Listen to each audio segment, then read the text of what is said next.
Formula yang menurut lo oke itu apa sih bangun perusahaan yang profitable? Tanpa disadarin, jadi freelancer itu semi-entrepreneur. Terus kedua, menurut gua yang sangat penting banget, itu adalah pastinya portfolio sama skill kita.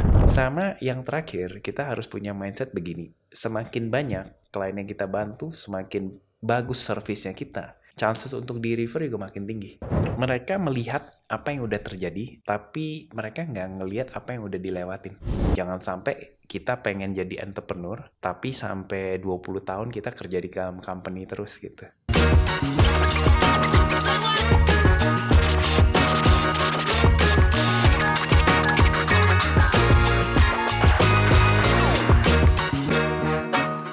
Nah, tapi ini juga gue ngelihat lu sempat sharing lu punya visi off cam.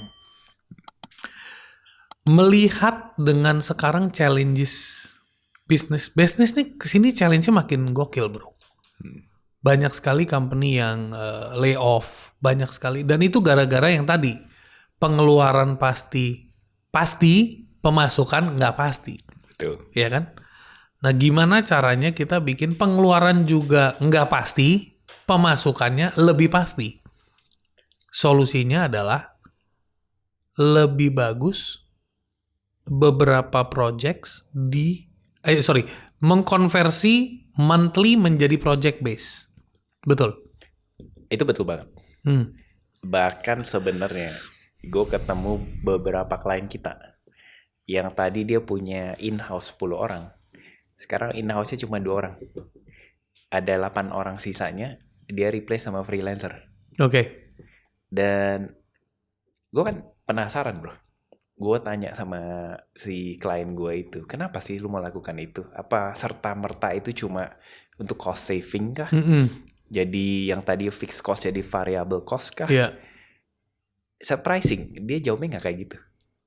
Dia bilang, Yan, kalau ada project tertentu, maka butuh orang yang tertentu juga. Benar. Kita nggak bisa patokin tim yang ada. Betul banget. Bahkan dia bilang, misalnya gue cari freelancer sosial media dari platform 1000. Mungkin kalau untuk brand A, gue bakal pakainya si freelancer si Budi. Tapi brand B, yang mungkin industrinya tuh B2B lah gitu ya, engineering B2B, dia bakal pakainya freelancer yang namanya Atang gitu. Oh, jadi sebenarnya nggak bisa kita samaratain itu semua. Variasi itu penting, dan gimana pun juga human resource itu tetap nomor 1 sih bro, yang dimana kita tuh harus invest. Dan tentunya kayak tadi bro bilang, semakin personalized dan semakin spesifik banget ya, tergantung projectnya apa. Jadi klien kita rata-rata mereka itu bisa nge-convert fixed cost mereka tuh jadi variable cost. Jadi kalau ada 4 musim 1 tahun, ya mereka tetap aman terjaga. Aman terjaga. Tahu kan 4 musimnya? Coba ntar di googling ya, gitu. Jadi ngomongin 4 musim, ngomongin bisnis. Banyak orang itu kan kejebak ya bro. Kejebaknya gara-gara banyak baca berita, baca informasi. Gue juga pengen jadi startup founder, gue juga pengen jadi CEO dari sebuah startup company gitu. Nah pertanyaannya, kalau lu nggak punya duitnya, lu punya ide berlian, dan lu punya hak untuk jual ide lo, dan lu jago bisa ngejual ide lo dan jadi duit. Formula yang menurut lo oke itu apa sih bangun perusahaan yang profitable, scalable, sustainable, atau utamain scalability, baru profitable, baru urusan sustainable, atau mungkin fokus on sustainability dulu, baru profitability, baru scalable? Formula yang menurut lo, kan ada fase-fasenya nih, menurut lo apa bagusnya? Gue pasti nomor 1 profitable bro. Iya, karena berangkat dari situasi di mana ini balik ya ke personal style gitu. Gua itu paling bukannya bilang nggak cocok ya, tapi gue ngerasa scalable itu tuh di nomor terakhir atau kedua bro. Kenapa profitable dulu? Itu karena menurut gue gue pengen bisa enjoy running the business, growing the business tanpa harus mikirin masalah uang. Dan misalnya kalau kita nggak profit kan minus terus kan bro kan. Jadi ujung-ujungnya tuh kita kayak jadi apa namanya, slave to the company. Iya benar. Nah itu perasaan yang gue paling gak suka sih bro. Oke. Dan gue hindarin ya. Jadi intinya kalau buka usaha, ya pastikan usaha itu bisa berjalan, bisa menghasilkan. Jangan sampai usaha itu malah membuat kamu depresi. Betul. Dan juga menurut gue kan kita buka usaha itu tuh supaya ujung-ujungnya kita juga nggak cuma ngebantu orang lain, tapi kita juga pengen secara finansial kita lebih baik lagi gitu. Tapi untuk apa kita buka usaha yang dimana profitnya tuh paling ujung ya kelihatannya gitu. Oh, gue bisa dapetin market lebih luas, lebih banyak dan lain-lain, tapi nggak ketemu. Nah, aku nggak ngerasa bisnis itu sebenarnya harus seperti itu cara untuk jalaninnya gitu. Kadang semu kalau kita mikirnya scalability dulu.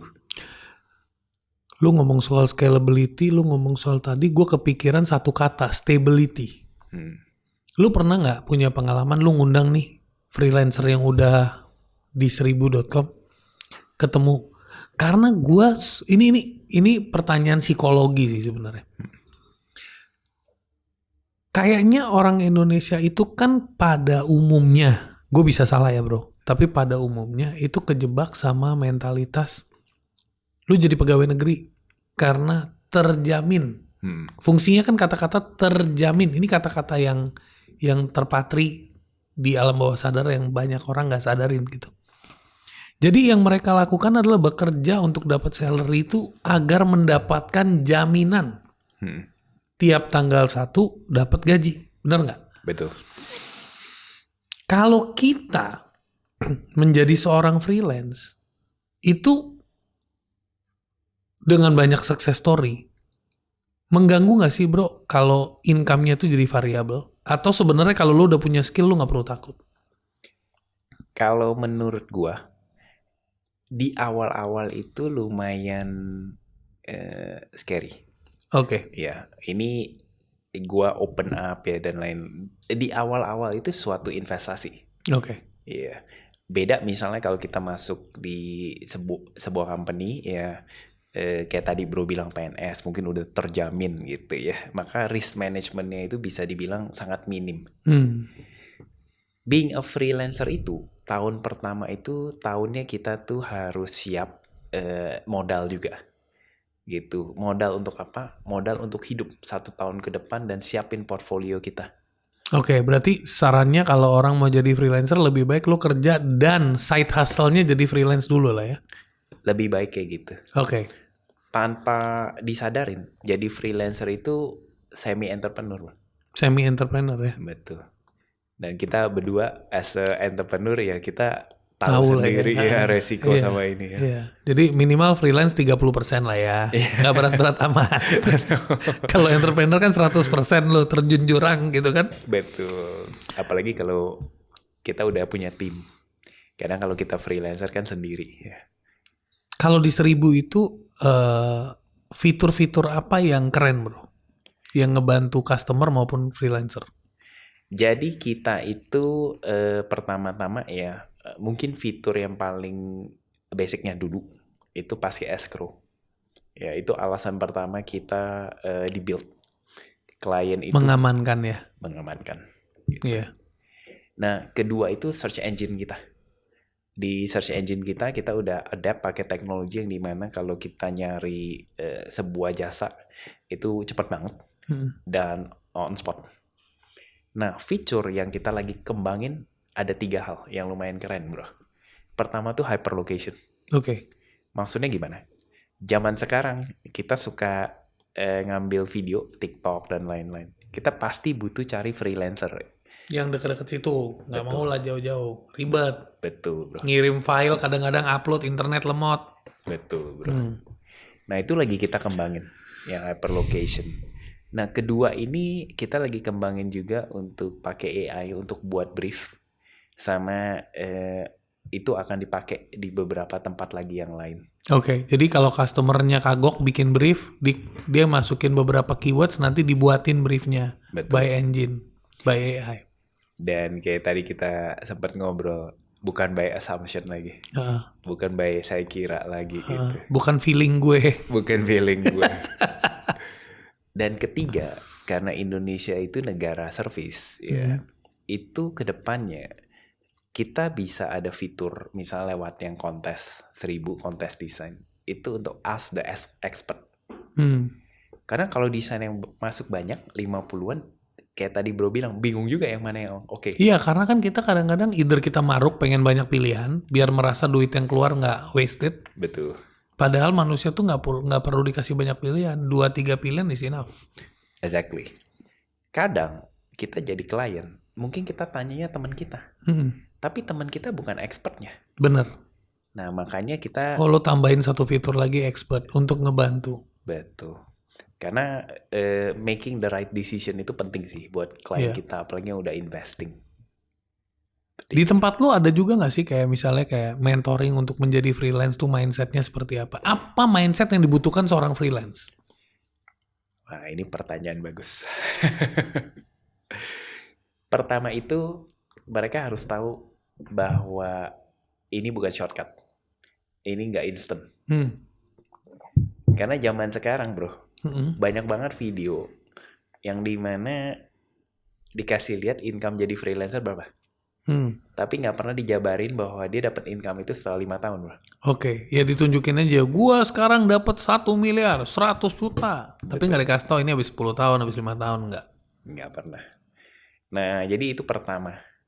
Terus kedua, menurut gue yang sangat penting banget itu adalah pastinya portfolio sama skill kita. Gitu. Itu harus ada, ya ada hard skill ya. Ketiga, mindsetnya itu adalah kita tuh harus stay humble. Kadang kita dapat klien yang dimana kita enak handle ya, tapi juga banyak klien yang cerewet lah. Difficult clients. Ya, difficult client. Tapi kalau kita itu handle mereka dengan maksudnya kebawa perasaan, disitulah kita lose. Jangan baper. Jangan baper gitu. Sama yang terakhir, kita harus punya mindset begini. Semakin banyak klien yang kita bantu, semakin bagus servisnya kita, chances untuk di-refer juga makin tinggi. Iya, benar juga loh. Karena word of mouth itu nggak pernah mati sih sampai hari ini. Sangat setuju. Meskipun zaman sekarang channel marketing udah banyak ya yang berbeda, tapi saya selalu percaya sih sama word of mouth ini. Iya. Jadi buat teman-teman ini menjadi freelancer ya perlu punya mindset seperti itu. Dan ada satu lagi mungkin yang bisa gue tambahin, mental untuk over deliver under promise. Setuju. Karena kalau lu masih baru, lebih baik lu memberi lebih karena yang lu exchange kan masih di waktu. Jadi value-nya masih rendah nih. Lu buang dulu waktu dalam bentuk di sini investasi waktu. Tapi nanti begitu lu udah nyampe ke titik tertentu, value lu orang bakal bayar lu mungkin 1 jam lu value-nya udah gede. Dan itu yang kebentuk di market barat ya. Market barat itu kan desainernya itu kan mungkin lebih highly paid. Betul. Dan kalau menurut gue bener banget Bro Sunil, itu kayak kita nggak bisa hitungan. Ya ketika kita mulai hitungan sama klien, nah disitulah sebenarnya perasaan udah malas, gue nggak mau pakai dia lagi muncul. Iya. Dan memang ada 2 sih, ada continuous project itu karena kita bangun relasi, makanya nggak boleh hitung-hitungan. Sama ada project yang lebih baik lu dari awal hitung-hitungan karena lu harus jelas sama projectnya kalau projectnya tingkat kompleksitasnya tinggi. Jadi bedain kapan harus hitung-hitungan, kapan harus ngelos. Karena ngelos itu bikin kita dapat jaminan tiap bulan pasti ada kerjaan. Itu betul. Ya kan? Betul. Menurut gue juga ya satu hal yang lumayan penting itu tuh lifelong learning sih bro.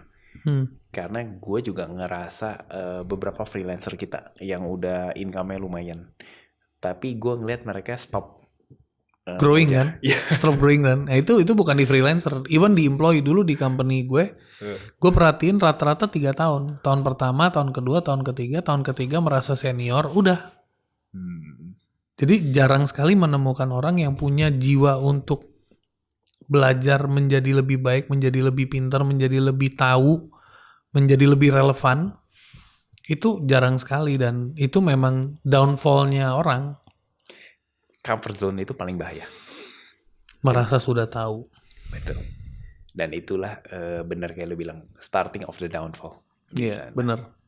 Dan ya itu menurut gue. Dan landscape, gue tuh sebenarnya punya mimpi bro. Mimpi gue tuh dulu begini. Kapan ya, apa yang bisa gue kontribusikan dan kapan. Tapi mungkin salah satu aksi yang udah lo lakuin adalah bagian dari mimpi yang gue pernah punya, yaitu mengangkat derajat manusia Indonesia. Jadi begini, derajat manusia Indonesia dari aspek banyak bro. Kayak Gojek mengangkat derajat yang tadinya driver dianggap apa, sekarang jadi apa. Benar nggak? Terus kalau mungkin Tokopedia membuat semua orang sekarang bisa jualan online. Terus 1000 membuat semua orang sekarang bisa dapat pekerjaan melalui online. Jadi you are paid by your skill, by your what you are delivering. Gitu. Tinggal value-nya di sini tuh kan masih rendah. Kayak apa sih desain logo kok mahal banget sih, desain logo 1 juta. Gue kemarin ditawarin 50.000 tuh. Nah itu Itu kadang susah jasa bro. Iya. Benchmarknya itu apa? Standarnya itu apa? Nah itu yang gue bingung. Gimana membangun itu? Itu paling susah. Ya, jujur kayak kalau di platform kita pun kita ada minimum pricing. Tapi di setiap freelancer bisa buat jasa sama set harganya sendiri. Selama di atas minimum pricing itu. Nah balik ke kliennya lagi, biasanya dia ngeliat portfolionya freelancer tuh kayak gimana. Tapi in reality, jujur bro, dulu banget pas kita kembangin 1000, kita pengen jadi the benchmark. Jadi ada satu mimpi di mana tuh 1000 itu karena kita jasa yang subkategorinya banyak, kita pengen bisa jadi suatu rate card punya setting. Patokan ya? Patokan. Kayak dulu kalau mau beli komputer semua ngeceknya Bineka. Zaman dulu tuh. Betul banget. Iya kan? Gue pun gitu.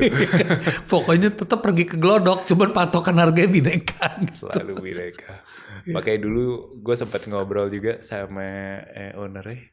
Bingung saya, trafficnya banyak tapi kok penjualan di online-nya dikit. Karena cuma ngecek harga doang, bukan buat beli. Bukan buat beli, betul. Iya itu dia. Gitu. Untung sih lu gak jadi red card, kalau nggak semua cuma ngecek harga lo doang. Nanti siapa tahu kalau mau ngecek harga juga harus bayar bro. Oh ya itu penting, itu baru bagus. Oke bro, apa pesan lo buat gue kalau orang itu mau menjadi sukses? Gue ngelihat orang sukses itu tidak harus datang dengan dia menjadi entrepreneur. Banyak banget profesional tuh sukses. Salah satunya juga kakak saya. Jadi Sabtu Minggu gue ngelihat koko gue tuh enak bro. Bisa main game dan lain. Tapi sukses di bank. Tuh gue mikir kadang, kenapa ya gue Sabtu Minggu masih kerja? Kepala gue masih penuh pikiran ya. Jadi orang kalau mau sukses sebenarnya adalah jangan sampai kita tuh jadi follower orang lain. Kita pertama mesti tahu dulu apa yang kita mau. Kalau memang kita ngerasa kita comfortable jadi professional, passionate about itu, jangan karena ngeliat ada si entrepreneur sukses, gue pengen kayak dia. Ujung-ujungnya kita jadi nggak be ourselves. Jadi itu nomor 1, be ourselves itu super penting. Okay. Dan kedua, untuk di awal itu kita harus nge-set goal. Tapi kalau bisa goalnya jangan monetary dulu. Oh, jangan yang sifatnya keuangan dulu goalnya. Jangan material lah. Jangan material, betul. Itu kenapa? Karena sekali kita goalnya material, kita akan ngerasa apa yang kita masuk ini di awal-awal kan namanya misalnya kita bangun bisnis, uangnya nggak akan seberapa bro. Betul. Kita akan compare terus sama kerjaan kita sebelumnya atau bisnis kita sebelumnya. Oke. Nah, makanya ujung-ujungnya sukses itu sebuah proses. Oke. Dan untuk bisa mencapai titik ultimate-nya itu ya dari tahun ke tahun itu kita harus selalu evaluasiin juga. Oke. Sampai satu titik apakah kita ngerasa yang kita jalanin ini udah tepat atau ternyata ada hal yang mesti di-adjust lagi. Atau pivot. Iya. Betul. Jadi mungkin beberapa hal seperti itu sih. Gue sangat banyak ngelihat temen gue ketika ketemu gue brainstorm bisnis atau idenya dia, mereka selalu ngomongnya, oh gue pengen seperti ini. Wah itu bahaya. Karena mengikuti ya, bukan clear gue mau ngapain gitu ya. Betul. Jadi motivasinya mengikuti ngejiplak kopi. They like. Jadi gini bro, mereka melihat apa yang udah terjadi, tapi mereka nggak ngelihat apa yang udah dilewatin. Oke. Ini keren nih. Banyak yang ngelihat apa yang sudah terjadi, tapi nggak ngelihat apa yang sudah dilewatin. Benar. Jadi itu kadang yang jadi bahaya menurut gue. Dan ketika kayak temen gue kayak gitu, dia mulai jalanin, itu kayak tiba-tiba dapet shock terapi bro. Kayak, oh bukan ini yang gue cari. Iyalah kaget. Exactly. Ya kan? Karena yang dia bayangkan sama apa yang dia jalankan dua hal yang berbeda. Yang dia bayangkan yang terjadi, dia tidak melihat apa yang sudah terjadi atau sudah dilalui. Betul. Makanya paling penting kita datang dengan kita punya original intention dan objektifnya mau kayak gimana. Tapi selalu penting kita tahu goal akhirnya apa. Jangan sampai kita pengen jadi entrepreneur, tapi sampai 20 tahun kita kerja di dalam company terus gitu. Oke. Kalau mau jadi entrepreneur ya udah nekatin. Correct. Kalau mau jadi profesional ya udah sekalian. Betul. Mentor gue dulu sempat ngobrol. Jadi dia kasih contoh. Dia bilang gini, dia ketemu satu orang pengen jadi direktur sebuah bank. Orang itu udah umur 35. Dan waktu itu masih jadi staff di perusahaan otomotif. Jadi Dreamnya pengen jadi direktur bank. Oke. Berangkatnya udah salah bro. Iya, berangkatnya udah salah. Ini tuh kayak ini mengingatkan gue sama satu statement. Ini gue cerita sedikit lucu. Pas lo ngomong berangkatnya udah salah biar bisa relate nih ke audience. Jadi ada satu campaign di mana di India waktu itu ada satu campaign. Campaign ini sebenarnya tujuannya untuk membangun kesadaran. Tapi pintar gayanya. Dia bikin campaign siapapun yang mau duit. Cepet. Gua kasih lu duitnya. On the spot. Lu daftar, lu ikut lomba lari sprint 400 meter. Pemenangnya akan dapat hadiah 100 juta cash. Dan pemenangnya itu dikasih pemenang lari nomor 1, nomor 2, nomor 3 itu dapat 100 juta semua. Oke. Nomor 4, nomor 5, nomor 6 dikasih 50 juta semua. Nomor 7, nomor 8, nomor 9, nomor 10 dikasih 25 juta. Jadi 10 pemenang dapat hadiah semua. Oke. Ini agak gila kan? Gila. Tapi pada saat datang yang daftar kurang lebih 100 orang dilihat lah dari fisiknya dan apanya. Dipilihlah kurang lebih 50 orang bro. 50 orang dipilih. Nah, dia punya tracknya nih. Ini garis startnya, ini garis finishnya. Secara random, ini gue ambil gini. Garis start di sini, garis finish di sini. Nah, ini kan garis start nih. Ada orang ditaruh 30 meter di depan garis start. Ada orang ditaruh 100 meter di belakang garis start. Ada orang ditaruh 200 meter di depan garis start. Berarti 200 meter di belakang finish. Iya. Ada orang ditaruh lagi 200 meter di belakang garis start. Dia lakukan seperti itu. Kekumpul lah kurang lebih 20-an orang. Oke. Jadi ada 1 round, 2 round, 3 rounds gitu. Setiap orang yang terpilih itu dikasih duit dulu. Dikasih kurang lebih mungkin 100.000 lah. Begitu datang udah langsung dapat cash gitu. Ini komplain. Yang di belakang komplain, yang di depan enggak dong. Yang sampai tinggal 50 meter sebelum finish tuh enggak komplain, ya kan? Udah tahu dia bakal dapet kan? Betul. Tapi yang di belakang, yang 300 meter sebelum start komplain. Udah pasti kalah. Ini enggak fair. Dia bilang inilah hidup.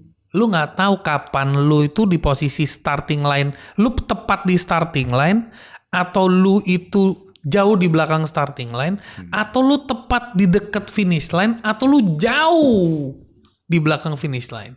This is life. So abis itu dia orang disuruh pulang. Jadi this is the lesson. You already get 100,000 to learn the most important lesson.